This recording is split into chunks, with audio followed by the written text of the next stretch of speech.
Okay, sorry, just trying to get the presentation across. I thought today we'd talk about resilience. Okay, it's a really, really important topic when it comes to children these days. More important today than it was 20 years ago. And sorry to say, you know, looking around, most of you came from Egypt. You went through tough times. It wasn't easy to pick up and leave your home and to leave your church. So you're resilient. These actions are things we need to go through. These trials, these tribulations, they build resilience. But our children today, they don't really have to go through much. And we are to blame. Okay, I'm a parent. I'll preface that I'm not a good parent. And anything I'm sharing today, I probably haven't implemented it till now.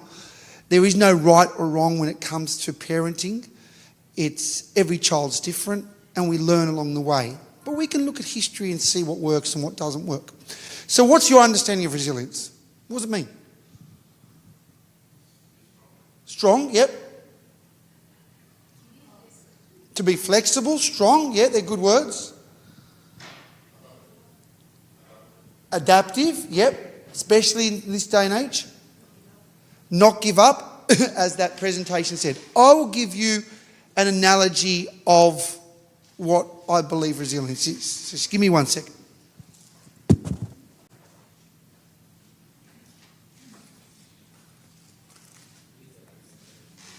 Sorry. I don't know.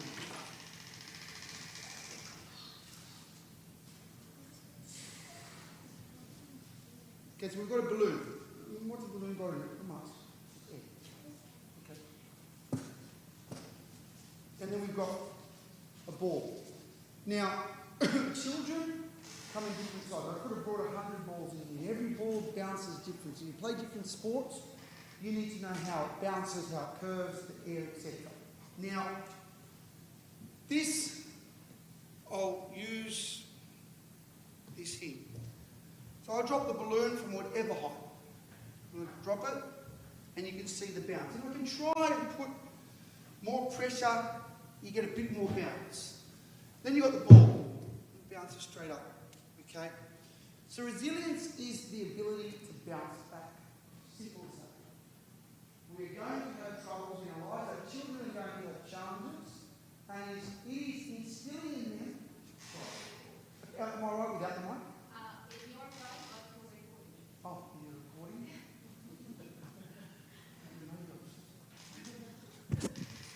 Sorry, everyone listening. So, resilience is the ability to bounce back. Now, we've all had trials and we've bounced back. So, that's what it is. When you look at it, anything that's full of air, like modern people, if you live in this world and you don't have God, you have air. If you don't believe, you have air. You have nothing more than air. You cannot bounce back. And when things get tough, you'll fall and you'll stay down. Okay? When you're a child of God and you're in the church and you've had challenges, as parents, we need to give our children opportunities to have challenges. We need to give them opportunities to fail. It's hard. I know, as a parent, you never want your child to fail. You don't want your child to fall over and break their arm or hurt themselves. It hurts you. So we keep on trying to protect them. I'm sure there's doctors here, okay? Now, and knock on wood, I used to get injured a lot when I was young when it comes to sport, okay? But there's something called scar tissues. Every time you injure yourself, you build up scar tissue. Okay, and that scar tissue is annoying at the time and you're trying to work it out because you want to get more movement, but that scar tissue makes it stronger in the future. Now, if you don't have scar tissue, you don't have any of that concrete in these joints, then when you get injured, there's nothing to protect you. That is what resilience is about. So we'll go through that now. And thank you for setting this up. I just want to highlight these words, and this came to me. Okay, when I put them on the screen. And it's amazing. I'm not going to go into the definition of the word. I'm just going to look at the word. Upset versus depression. They're not the same. Look at the word upset. Up. It starts with the word up. Increase. When we say up, there is no other direction but there. And I didn't make this word up. And so it is okay to be upset. It's not a bad word. Then you go to this one on the right. D. Decrease. We're going down now. And pressure. So we have to stop thinking that a child who is upset is depressed. And I'm sorry, I've got no medical background, but if we allow this to come in, and I'm not saying there is no depression, I'm just saying that we have an obligation to make sure the kids know that it is okay to be upset, and I'll go through some other things. Upset is normal. If you weren't upset, you'd never know the difference between being happy. But we can't allow it to get into depression, because the word upset says get up. And we didn't make this word up. Someone did, but they weren't depressed. I'll tell you a story about upset and depression, if I can. And it's going off on a tangent. So I've got a 16-year-old poodle. This is a true story. And he's old. He's a poodle. He's small. Okay, there's a bet going on with my son and his friends of when he's going to pass. Anyway, I was going to America for a month. And he's old. And he's walking around, he's limping, he's finished. So before I left, I said to my mum, Mum, I need you to do me a huge favour. And as a parent, I'll do anything for you, Habibi. I said, Mum, I need you to put the dog down. She goes, I can't do that. But she said, why? I said, look, he's old. He can't walk. He can't jump. He's 16. Haram. He's blind. This is not fair. I couldn't do it because, my kids are attached. So I thought a great time is to go. And then, so I said to her, look, here's the money. Go to the vet, put him down. I cut the grass so the kids wouldn't see. I said, call your other son after I leave. Dig the hole. I don't want to come back to a mountain. Dig the hole and put him in there. And that's it. Okay. So I leave and I speak to my mum after 1 week. And she said, he's fine. I said, Mum, we had a deal. You've got to put the dog down. She said, he's fine. I said, no way. There's no way he's fine. I've had him for 16 years. Honestly, we got back. He's running. He's jumping. He was like a puppy again. He was a puppy again. And then he realises after 24 hours, they're back. Like this, no word of a lie. He was fine, jumping on the lounge. He couldn't do anything before I left. That made me upset. Okay, so even dogs, can go through these silly emotions. He was happy when my mum was looking after him, spending time, etc. And when we came back, he knew it was back to normal. I'm not going to get the attention. I'm not going to get fed like I was. And then he went back into his own ways. So there's a big difference between depression and upset. Let's have a look at this. And it is a growing crisis. It's a crisis. Now, these are statistics. I will keep on going back to the fact that if you're in the church, we're not part of statistics. It's a Friday night. We're here in the church. The rest of the world is not in the church. They're out doing other things. We are not statistics. But our kids, depending on who they hang around, and what they know, what they believe, and what they've been told, can fall into this. So 1 in 5 adolescents experience major depression. 1 in 5. That's 20%. That's a lot. And these are up-to-date statistics. 40% of high schoolers felt persistent sadness. Persistent sadness, that's not okay. We can be sad based on circumstances, but to stay sad is a slap across the face to our Lord Jesus Christ. Because to stay sad means we don't have faith. That's the reality. We can't say I'm strong and I believe in God and everything and stay sad. We can be sad, but we can turn to God and believe. Not that He'll change it, but that's what His will is at the moment. And just accept it. And to also accept that there's people a lot worse than us. 45% increase in diagnosed depression. That's the concern. They go to the doctors and they say, I'm upset, and the doctor says, here's antidepressant. Okay, and those antidepressants have long-term effects. Okay, again, I'm not a doctor. I'm not saying they're not good. I don't know every person's circumstance, but they're being diagnosed too early. 45%, almost 50%. Okay, it'd mean half this church are depressed. That's not a fair statistic. 31% of youth with mental, emotional problems. So you can see there's no single. They're all 20, 40, 45, 31. There's no single percentage there. They're huge. And this is what our children, depending on who they're around, and again, depending on what school they go to, are going to face. Okay, I have no bias. I have no favoritism. But if your child's not in a Coptic school, then these words are going to come up a lot more. Okay, because that's the conversation. You know, my wife's at a very prestigious girls' school. And at the moment, the cool thing is to have ADHD. It's cool. They want to. It's in. That's a worry. That's a real worry. And you know, these are daughters of professors and lawyers, and they're educated people. But the language and the diagnosis at the moment is it's cool.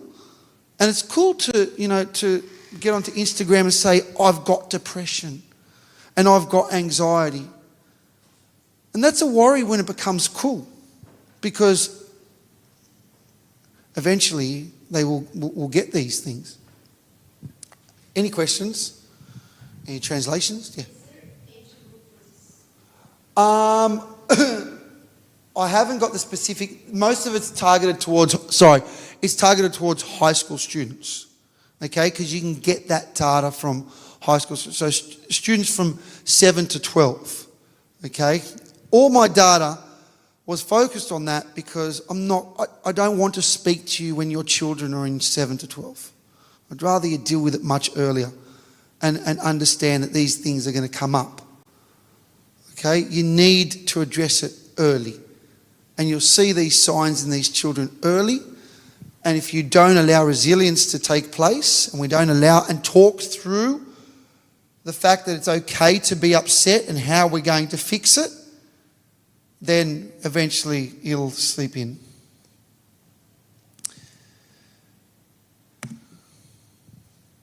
The girls are more affected than boys. Okay, and that's what that graph shows.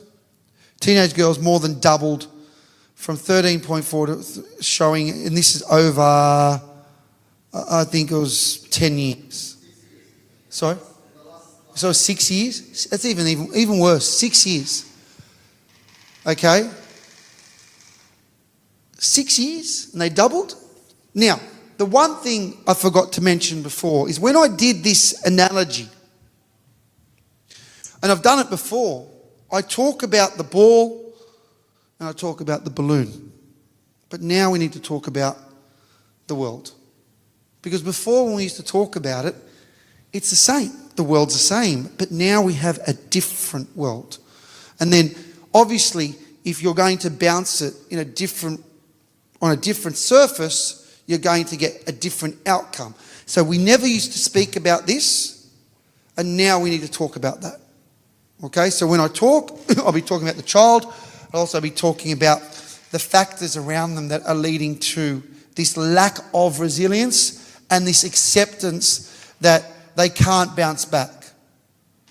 Okay, as that video said before, once they accept they can't bounce back and they're around people saying it's okay to be depressed, it's okay to stay down, they won't get up. They will depress, they will not be upset. Now, the abrupt decline started in 2011, and what does that coincide with? What happened in 2010, 2011?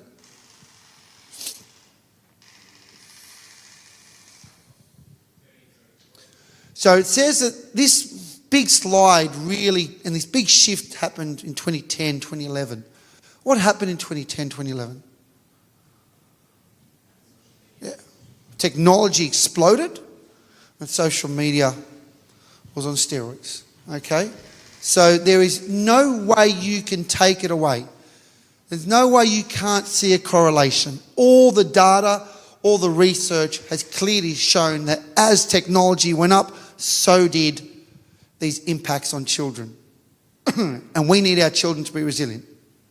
And that's the whole emphasis of this. So social media connections, I'll get into the positives in a bit. US high school girls spent 4 hours online, rose from 16% 21 to 61%. Now 4 hours leads to depression. So you know, one of the slides in the future in coming up, they said that any child who has 4 hours of screen time is most likely to be diagnosed with depression. 4 hours is not much. Think about it. If they're going to school and it's taking them half an hour, they're on the phone for half an hour.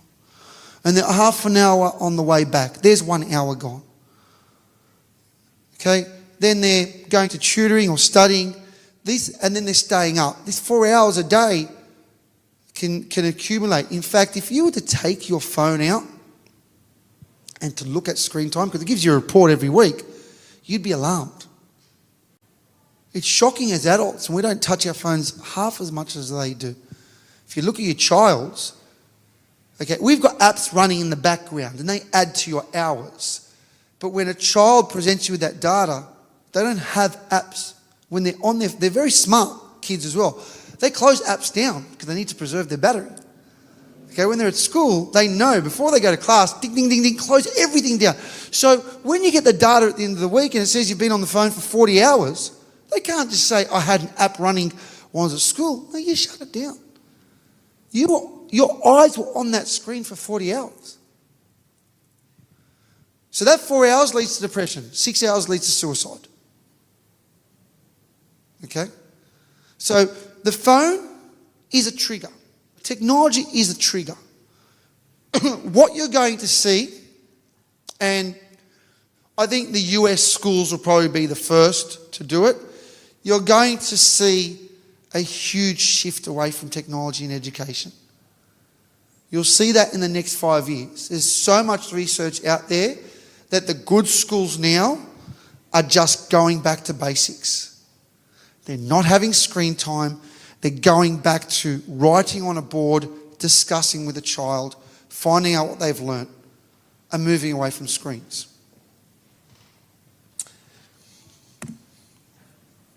So I've mentioned most of this, so I won't get into too much. Now, what changed?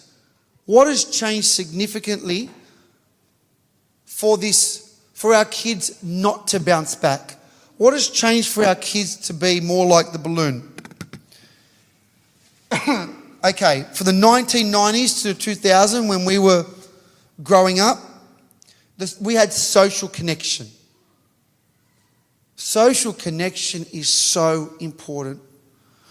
We live and breathe on being around each other,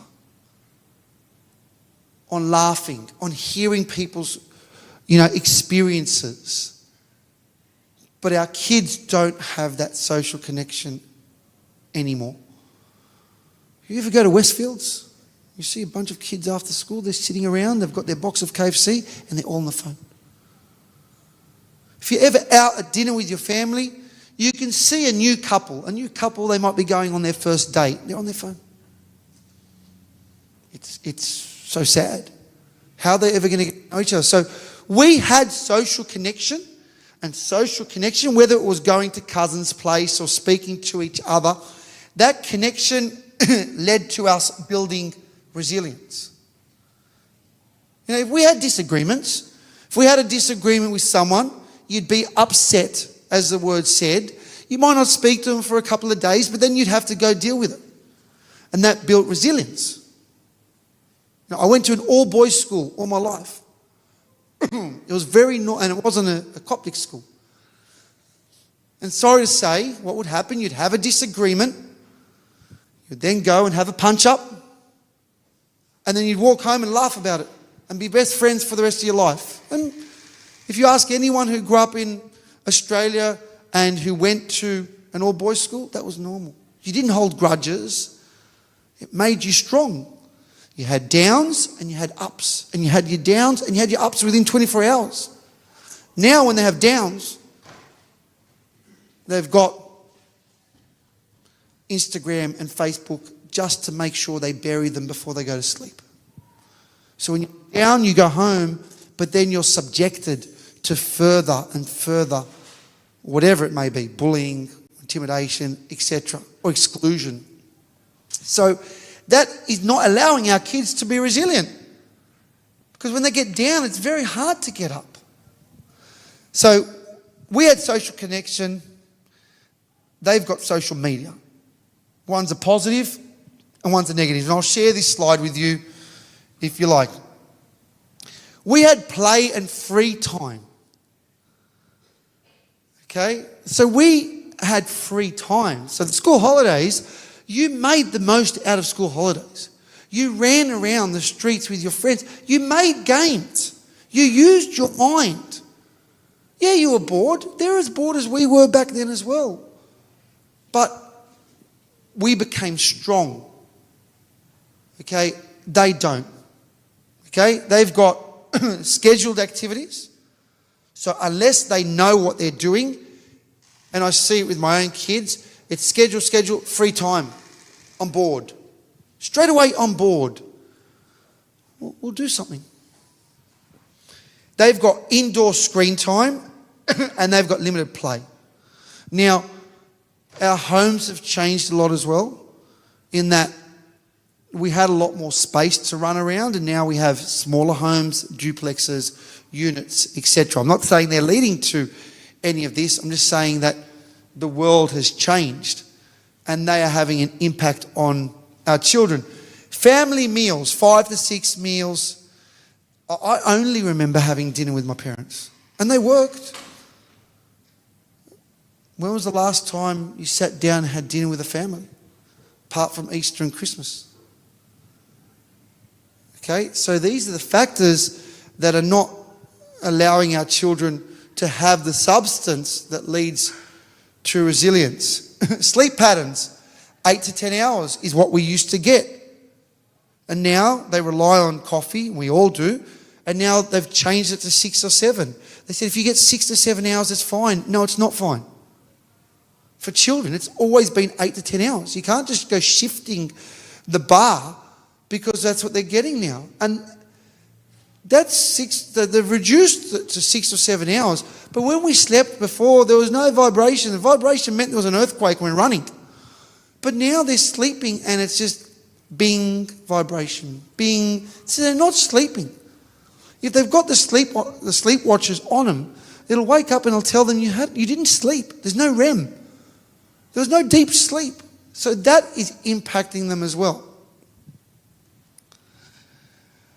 Academic pressure. We had pressure, but not like they do now. Okay? Right now, it's all about ranks. We didn't have ranks. Okay? So that's impacting our children. And again, we're talking about how has the world changed to make that ball or balloon different. Parental involvement, free-range parenting, independent building. Our parents were there, but they weren't helicopter parents all the time. They were there to support us, but most of us and most of our parents had to work. Okay, now it's funny. Now we are more present in our children, and because we're more present, they're less resilient. They don't need to be resilient. They've got us, and they know that we're always going to protect them. Again, I'm not saying that's a good or a bad thing. I'm just saying these are the factors. But we need to give our children exposure to real life examples of where they need to adapt and make changes. I think we'll jump from there, or I'll get into the faith and that in a second. Now, we are the yes. Just the last point. Yep. Which one? The early specialization and the academic pressure. As in, there's more pressure now. Yeah, but why? Why? Yeah, why this point in particular? As in the one on the right? Yes, I mean the academic one and the academic pressure. It used to be neutral and healthy, or neutral. It's not positive, not negative. But now it became more intense in terms of competition, early specialization, national ranking. Okay, so you're asking, Why is it I think the pressure to perform, and before, I was born and bred here, and I went to school, I got two brothers, and my parents wanted me to do well, but I didn't have the pressure that I put on my children. So if I say, the HC results came out a couple of weeks ago, and I put an enormous amount of pressure on my son. And my mum would say to me, we didn't do this to you. I said, yeah, but I'm just being exposed to it. It's even more for us as a community. It's about the number and what you're going to study and where you're going to go and this and that. We have put a lot of pressure. That can be negative on them because left alone or given the right environment, they may have done better. But because there's so much pressure, it's become a negative on them. I think the reason is the market is becoming more competitive. Okay. Work makes it competitive, and we feel it. So we must have opportunity saying, oh, if you don't work hard, you know what I mean? It's not even competitive. We don't know. So we don't know what the jobs are. All we can do for our children is say, you need to get the top mark. Why? Because I don't know what the jobs of the future are. And you just need to get a top mark so you can maybe study A, B, C, D, E, F, G. But when we finished school, it was A, B, C. I was going to do this, or this. But we don't know the careers of the future. And that's scary. And as a parent, it is so hard to push your child, to tell them to study. And as a principal, that was very, very hard. For me to stand there, and I was very honest with parents, I said to them, look, I don't know the jobs of the future. I cannot sit here and lead your child into an industry because I don't know if that industry is going to be there. I really don't know. And no one can confidently say here that there is an industry that is not going to be impacted by AI. Not even medicine.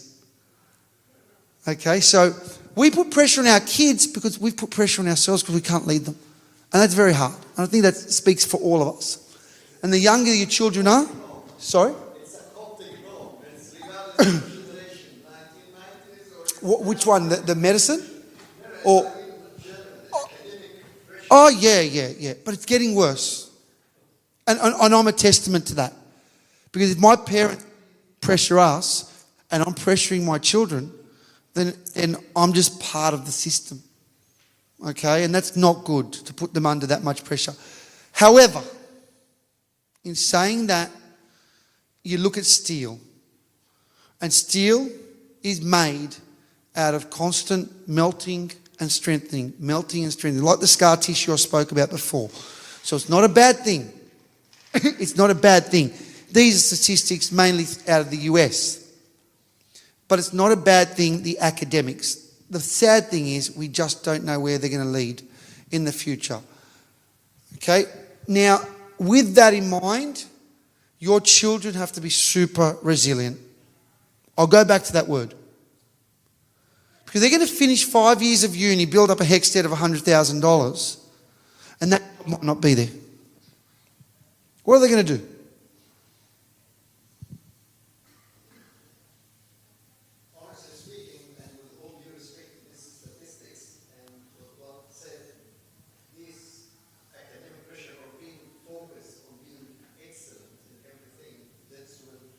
Really strengthen the resilience.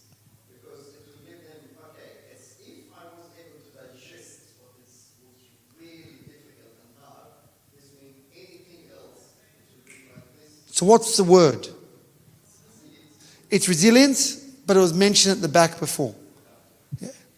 They need to be able to adapt. They can't come home, Mama, Baba, I've finished 5 years, there's no jobs, I'm going to sit home and feel sorry for myself. They have to be resilient. They have to get up and adapt. As you said, I've got these skills. I can study. I'm smart. I'm determined. What can I use? Where can I use it? Where do they need these skills? And they need to be able to go after that area now. That's why our kids need to be resilient. Otherwise, they will feel sorry for themselves, and you're going to feel sorry for them. Tub, and cook them some molokhia, and how long is that going to last for? Okay? They need to be able to say, okay, I'm not happy. I'm upset, but I need to now adapt. Now, the most successful people in the world have done that. They are people that are resilient, that kept on getting up. You look at Trump. You like him or hate him, he hasn't always had it easy if you look at his history. And he was booted out. Now, the best prime minister in the world, in history, is John Howard. I remember watching the TV back in the day when he went for an election and he lost miserably. And it was, this John Howard, and I was young, so he was young, and he lost. I didn't know much about politics. Then he builds himself up again to come back. Now, why do I say he's the best? Because after the Bondi shootings, when neither the government or the opposition had a clue of what to do, who'd they call? They called John Howard. Both sides called John Howard and said, we need help. The man had wisdom behind him, but he had resilience. And it's not like he had it easy. He had a tough time. But he kept on getting up. He kept on just getting up. Why? To make sure the country was safe. We need to keep on getting up to make sure our kids are safe, and our kids need to have that skill of getting up. I failed an exam. That's fine. Why did you fail? And what are we going to do? We're not going to sit there and cry about failure. What do you do? I didn't get chosen for the soccer team. What are you going to do? You look at Michael Jordan. Everyone knows who Michael Jordan is. Yes? And the reason why he's the most successful is because he just practiced and practiced and practiced. So it's not a new formula. It's already been made. Now, we're very, very lucky because our Bible, this church, the Orthodox Church, is the most resilient religion in the world. Why do I say that?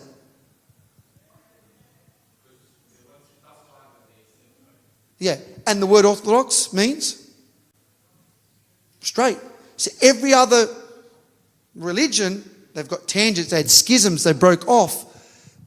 But to be standing here today after all those years and to know that it's straight means that the Coptic Orthodox Church or Orthodoxy is the most resilient church. And that's why people are coming to this church.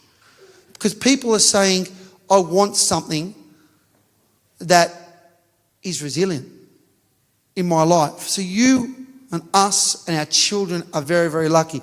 So God's promise equipped the children. We've got identity in Christ. We've got strength through trials.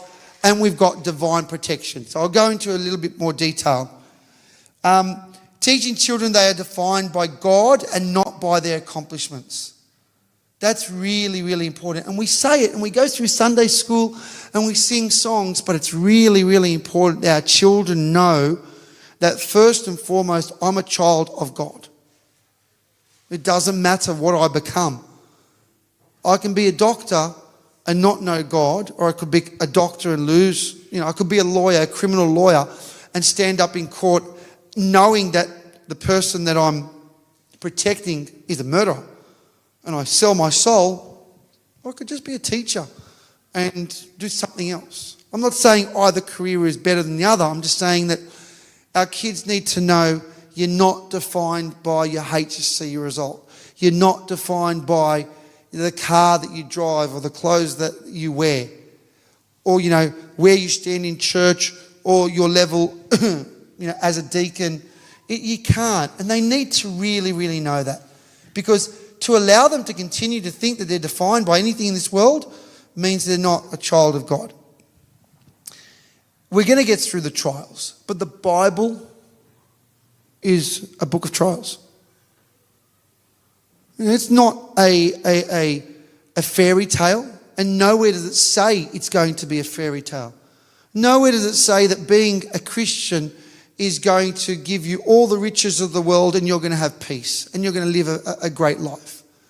To the contrary, all the stories in the Bible tells you if you want to be a Christian, we look at the 21 martyrs, and we'll go through it in a minute. If you want to be a Christian, it's trials. Christianity and trials go hand in hand. So you need to be strong.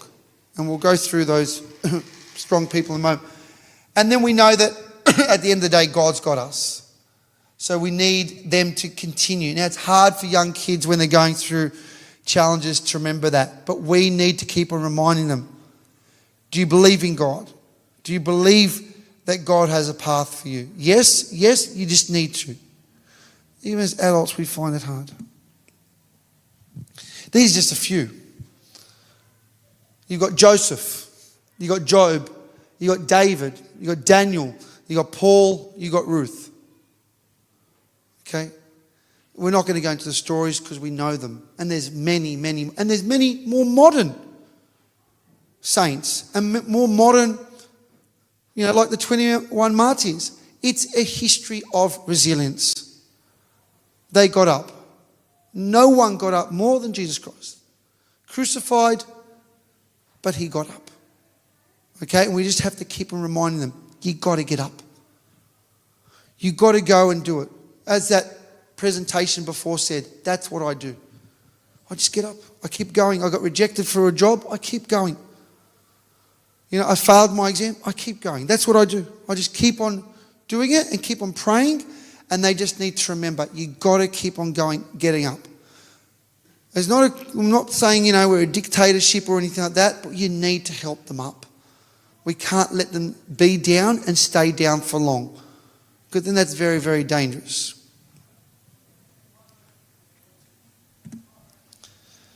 I know that I've gone over time and I'll share this with you, but I'm sure you all know these. There's stories about resilience and constant improvement. Moses, and I don't think Moses was there, but just remind your children that after everything that Moses did, he never got to go into the promised land. Okay? So he escaped Egypt. He had everyone after him. Let's not forget he was in a basket to begin with. He got to take people to the promised land, but he never got to see the promised land. That's a resilient person. That's, for me, the most resilient, to be able to keep on getting up, especially when everyone behind you is down. After all the miracles they witnessed, they kept on going down. They kept on going to depression, and he had to keep on staying up. Because if he didn't stay up, they would have stayed down. So we need to keep on going back to Scripture. Scripture is everything, and sometimes when we get into this state of being upset and not happy with the world, and it's not fair and I deserve more, we always need our children to stop and pick up the Bible. They need to learn to breathe. And don't go to your TikTok, don't go to your Google, and don't go to your ChatGPT. Please, let's teach them. You go to your Bible, the true word, not AI, not your friend, not the influence. And they need to remember that at any time they can read a psalm and the psalm will talk to them. We know that. Whatever they're going through, choose a psalm and that psalm will talk to them. See, that's their way of building resilience. And once they've experienced that once or twice in their life, they may go off on tangents, but they'll always go back to Scripture. Old Testament, New Testament, it's all so important. Christian strategies for building resilience. So what can we do? We should read daily with our children. We should pray and have mindfulness. I recently had lunch or breakfast with a student that I hadn't seen for about 25 years. And and I loved him.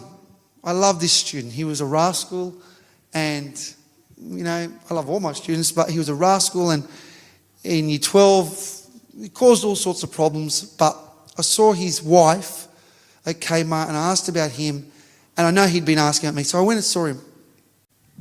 And I knew that he was a man of God. Now, he'd moved away from orthodoxy, and he'd moved into some type of pastoral role. We're in a cafe, it's raining in Cronulla, and I'm at Cronulla all the time. So I sit down with him, and it's packed because it's raining, everyone's inside, and order a coffee, and the food comes. And I went to lift, and he's going, "Dear God, thank you." And I'm thinking, wow, who am I? This is a man who has come to Cronulla, who is happy. It didn't even faze him that you're going to pray, and I'm not looking left, I'm not looking at right, I'm not looking at who's looking at me. It was just him. And he expected the same from me. And I was embarrassed. And I left, and I just got in the car afterwards thinking, wow. Yeah, he left the Coptic school. He may not have stayed in the Coptic faith, but he prays. And he prays before meals, mindfulness. He prays before, and it was genuine. So sometimes as Coptics we think we've got it right, but we don't always. Again, my wife at an Anglican school comes home and says, "Francois, they said the most beautiful and sincere prayer at the start. They didn't say Our Father, and everyone's sitting down, but she said, Francois, they felt it. I felt it." So we need them and our children to know that in everything and in every moment they pray. You get a failure, thank God. I failed. But that's what God wants. And that's okay. And I'll try again. But we really need them to live out that conviction and love in Christ and our faith, rather than just let it, sway like the wind. Unconditional love and grace. Model God's grace through unconditional love, as I was speaking. Always be there for our children. Let them know it's okay, and they can trial again. And then we've obviously got our church and our community. Now, I'm getting towards the end. Practical ways for the family. What do you need to do to build you need to set digital boundaries. Okay? Now, we've said it before. Bunny Ub and all the priests have said it before. You need to limit the hours. You need to limit the place and the time that your children are on. I'll send this to you. I've sent it already, so you can share it with whoever needs it, or you can take a photo. But you really need to do it. You can't have your children going into the room on their mobiles. I'm only going to be in here. Or the great one is, I'm going to the room on my phone because I've got Bible study. What do? They've thought of everything. Bible study? I can't do it in the lounge. It's so noisy, and I don't want to focus. I want to do really well in Bible study. You can't win. Guys, there's no. Switch off the TV. You go into your room, give them the lounge room and say, "God, do yourself Bible study." But you cannot. As soon as they go into the room with a device, with a laptop, etc., you're going to lose them. And it's very hard because almost everything they do for the HSC is online. Tutoring's online and their exams. So you have to find a balance. As I mentioned, you need to stop and have time to read the Bible together. And then you just need this daily connection where you ask them, what you did. Now, I'm very fortunate because I've got 3 boys. And I spent no time or very little time with my first 2. Okay, because I was always at school. So the first one, I was at school, so he would come with me and I'd drop him off. Or the first 2. I would go to my office and they would go, and then they would go home and I'd keep working. But I thought to myself, hey, I'm a good father because I'm taking him to school and bringing them back. Until my son said, my youngest one, he came to the school one day because He was probably in trouble. So he came to work with me one day. He watched me, and he got into the car on the way home, and he was quiet. And this kid is never quiet. If you know Nicholas, my son, we know what you know when he's asleep when you don't hear him. That's it. If he's awake, it's blah, blah, blah, blah, blah, blah. And then goes again. So I'm driving home and he's quiet. And I look in the back and he's awake. And it's not like him not to talk. And I can see him thinking. And he says, "Oh, do you do this every day?" And I'm proud. I said, "Yeah, I do this every day, Nicholas. This is what I do." He goes, "Oh, so it's okay for you to put kids in the car every day and take them out of the car every day, but you've never done that for me." I'm like, oh my gosh. And he's got a point. You need to have connection. You need to go for walks with your kids. You need to go to the movies with your kids. You got to do whatever they enjoy. You just got to have a connection. Because believe it or not, they want us more than their friends, more than anyone.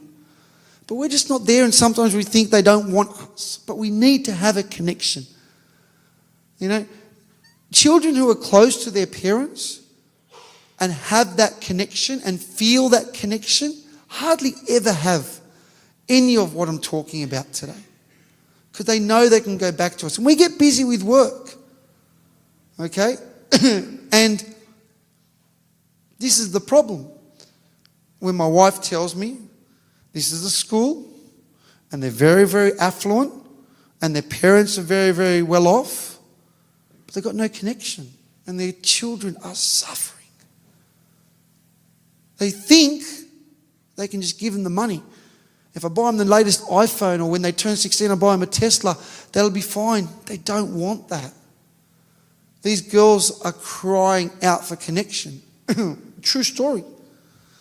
I used to teach at a school. I won't mention the name. And I was very young. I was only 21. And the Year 12 coordinator had gone on leave. And so they said, "Hey, do you want to take it on?" So I said, "Yeah." I quickly realised these kids, you know, they're out in the eastern suburbs, a lot of money. The houses, the cars, etc. But they wanted to know God. And their church at the time wasn't in English. So they would go to church, they'd stand there, they didn't understand it, and go home. I ended up getting sacked for this. And so I said to them, "No, in Year 12, I said, "Guys, I go to a church in Arncliffe, and they've got this early morning mass from 5 to 7. And then one day I came in here, and my beautiful Year 12s were here. They were standing there, and they were just alive. They loved it. They went back to school, and they felt it, and it was in English. And then ultimately the priest spoke to me, and I said, "Look," I told them I go. And they said, "Okay, I think we've got to separate here now." I said, "Okay, no worries." Finished Year 12 and I left. But connection's everything. We are the richest people in the world. There is no doubt, being Coptic Orthodox, we are the richest people. And our children are the richest because we're born into this church. I love coming here now and seeing all the new faces, and those people are so blessed and lucky. But, you know, if you're going to say anything, I think we're probably the chosen ones. Because we're here, we've got the Coptic faith, our kids have got Coptic schools.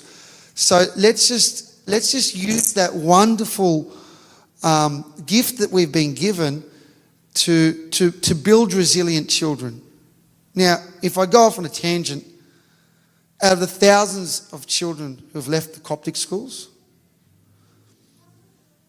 they're doing very well. They're doing very well because they're resilient. I don't want anyone to ever think that being in a Coptic church or being in a Coptic school, you know, creates this bubble and therefore they can't become resilient. It's quite the opposite. Okay? Our children have not always had it easy, have not always achieved what they wanted, but through, more importantly, that presence of God daily, they're successful. I see these kids, they're not kids anymore, I see ex-students, and they've started this business and this company and this and that. And you can only do that. I went and studied medicine, but now I own, this company that does this. That's adaptability. That's resilience because, they didn't like what they were doing or something happened. So just remember that we are, this ground that we spoke about at the beginning, for us, it's stable. It's not the same as what everyone else is experiencing out there. So if I bounce that ball, it'll bounce back up to me. Okay? We don't have to worry about this as long as they're in the church. And I think that's basically it. Questions, please.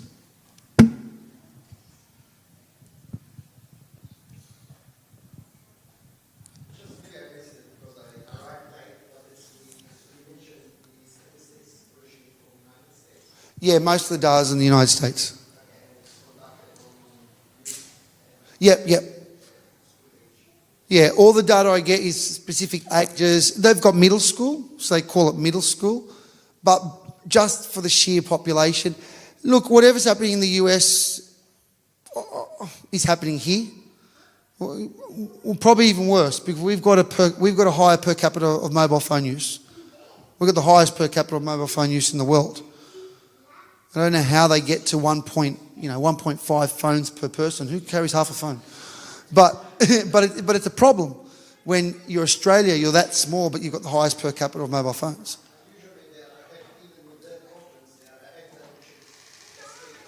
Yes. So it's good because we can watch their problems and hopefully avoid them, but we don't. By the time they come here, we just allow it and sit back.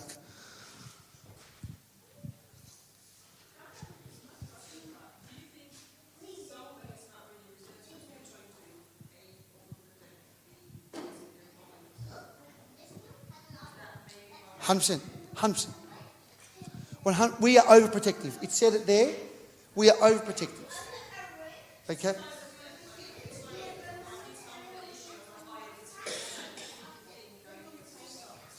But that's good. No. Look, so it depends. It depends what the problem is. It's great that they're coming to you because they're asking for that connection we're talking about. But you're right. They need to find solutions. If you keep on giving them the solutions, then they're never going to have to find the solution. There'll be times when we're not there. And I'm guilty of it. I did the most ridiculous thing today. My eldest son has failed his P's 5 times. So what did I decide to do today? Look for a car to buy him. And I'm thinking, what are you doing? This is not resilience. You're going to go buy him a car when he has proven to you he can't drive. But that's what we do. But going on that, so we're talking about my eldest son. He had to ride a bike. For me, being my first child, blah, blah, and I've got the footage. I put him at the top of a hill. I put him in the bike. The most crazy thing, he rolled down and he rode a bike. Okay? I could have hurt him severely. When you go back and look at it, it was crazy. Now my Nicky, my baby, he doesn't know how to ride a bike. I never taught him. I never risked it. But I told you from the beginning, I'm not here to talk to you about my successes. I've got none. This is what I shouldn't have done. I should have let my son, and it's very, very hard. My eldest Nathaniel, he was riding a bike at the age of 4 because I forced him to. He didn't want to. And now to try and teach a 10-year-old is very hard. So, yes, you need to allow them. You need to allow them to go and sort out their problems. You can say to them, give me solutions and come back. But they can't keep on always coming to us and saying, I want a solution. This will happen. What do I have to do? What do you think? They need to stop and breathe again and find solutions. Because in life, they're going to have to find solutions. When they go to work and they get made redundant and they've got a mortgage, they're going to have to find solutions.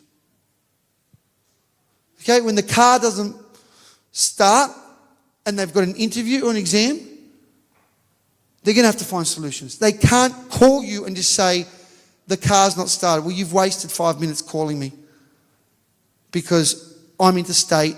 What are you going to do about it? I'm not going to pick you up. You are better off spending that time thinking about a solution. That's resilient. Bouncing back. Things are going to happen all the time. You need to bounce back. So. It's agree that some people are fragile Yep. and not resilient. And we understand this idea of how do you use this? It's too late. Sorry? It's too late. So we cannot build up resilience. He's not resilient and it's fragile. How can you deal? So. As you say, you put him in front of challenge, it might break him. So you very good point. First of all, it's never too late. As adults, it's harder because we're stuck in our ways, okay? So the earlier the better. But yes, as I said, the ball, the balloon, they're all different shapes. Very, very good question. You can't treat them all the same. If they're fragile in nature or fragile in build, you can't just go put them at the top of the hill and roll them down. That would be very silly. That would be negligent. But you still need to look at, especially if they're fragile. For example, if you have someone in the gym, someone who's fragile, you're going to ask them to increase by half a kilo. And they will grow. Whereas someone else, they may increase by 5 kilos or a kilo. They will grow. But by not increasing it by half a kilo, they will never grow. So as a parent, you need to say, my child's fragile, the world will not show any remorse. Keep that in mind. Don't think the world's going to look at them and an employer is going to look at them and say, oh, but they're fragile. No, the world is the world. It's not a good world. What am I going to do to get them to grow? And you're going to have to find occasions to either expose them to or explain the concept of resilience. So you want them, you want them to be exposed, but not too heavy. If you know it's going to break them, not too heavy. Again, another analogy is you might let your child, scrape the car because they need to learn how to park. But you're not going to allow them to drive at 60 and not use the brakes. Scraping the car, they might get upset. Having a little accident, again, you don't want it. That's fine. They're fragile situations. They learn from them. But to take that away and keep on turning the steering wheel, they'll never learn. You want them to have the little scratches so they don't get the bruises and that. I hope that has answered it.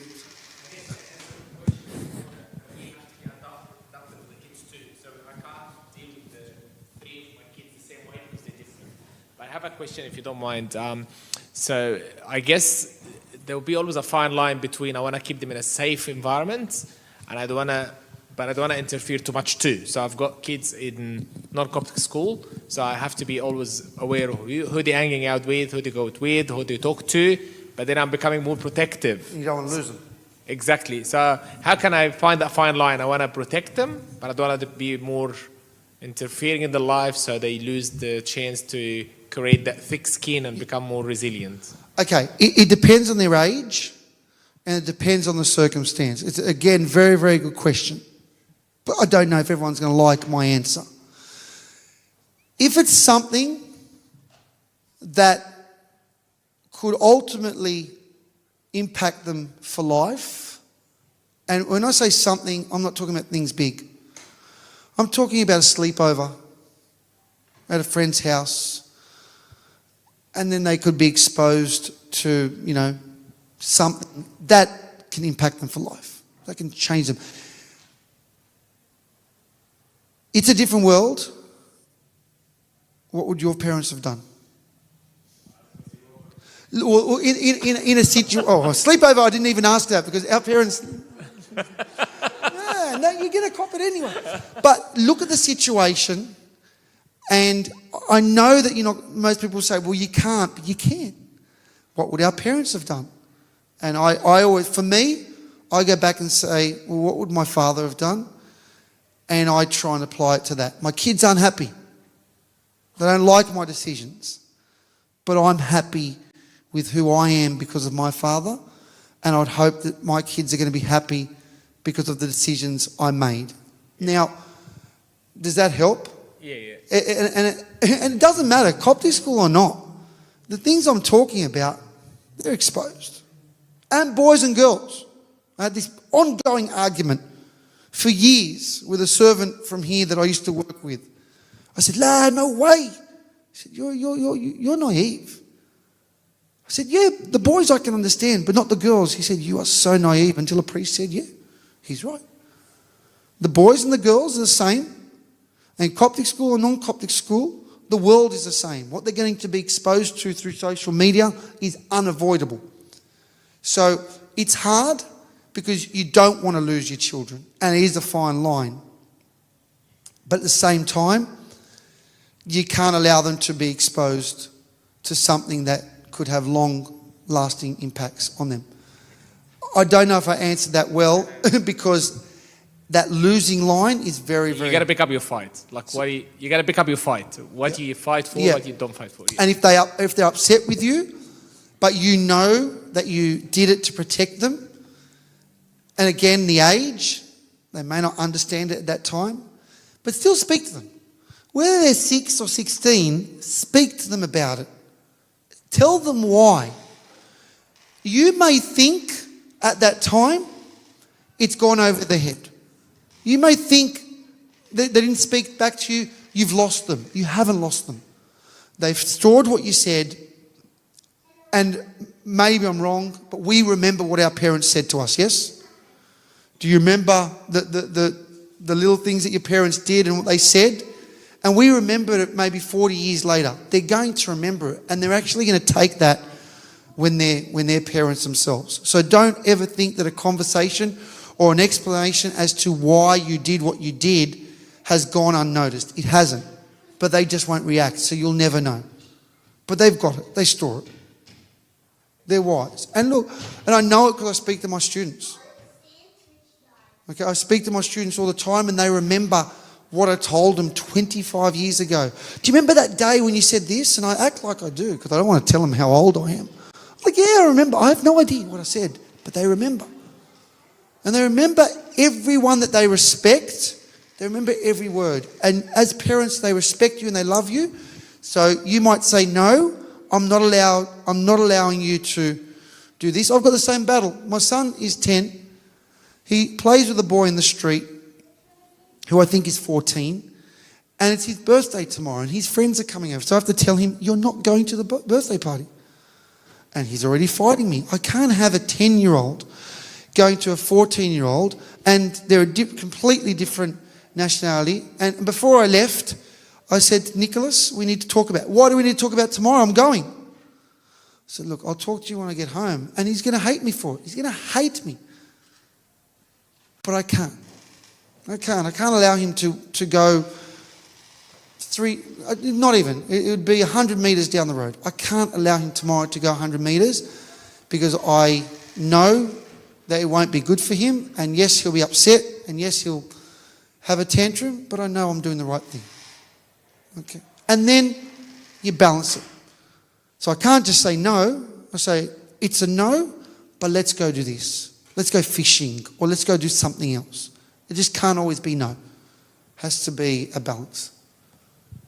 Question? It's not really a question, but something I would like to share. That is, I know it's okay. Fine.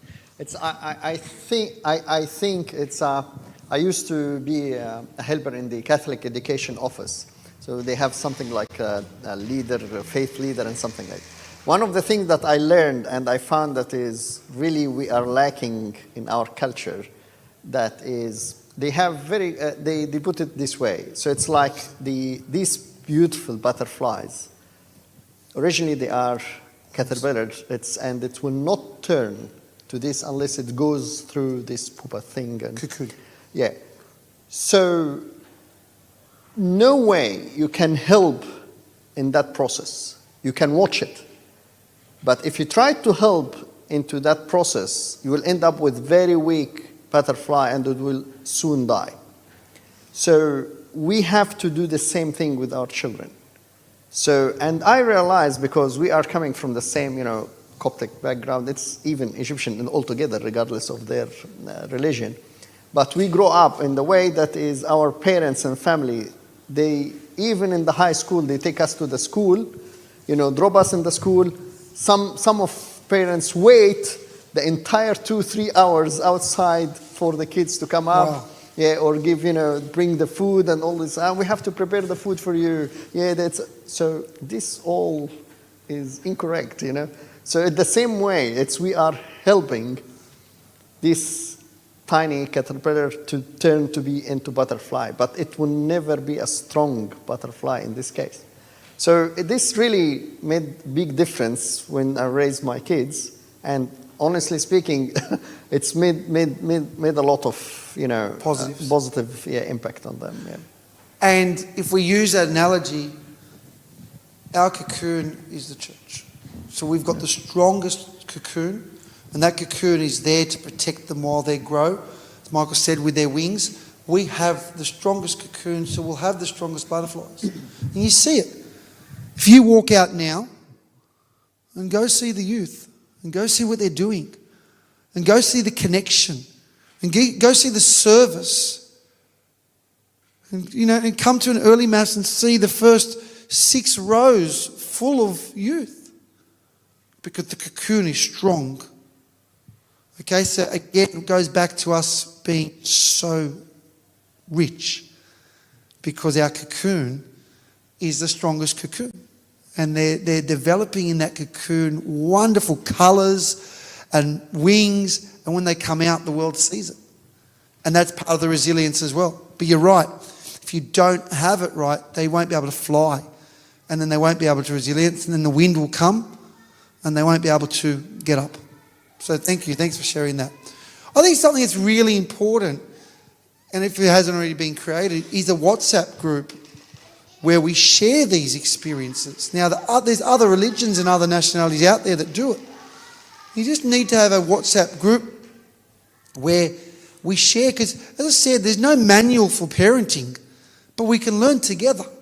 And we're all going through the same thing. Don't sit there doing it by yourself thinking, oh, I'm the only one going through this. No, we're all going through the same thing. But it'd be nice to share it and say, this is what I did, and this is what I did. I did this and it didn't work. So that's a perfect conversation where someone can say, hey, but guys, I tried this and this is what happened. So we can constantly have that, communication amongst ourselves. Sorry, I've gone over time. It's But, quite enjoyable, I know, Francois. Thanks very sorry, much, sorry. Francois.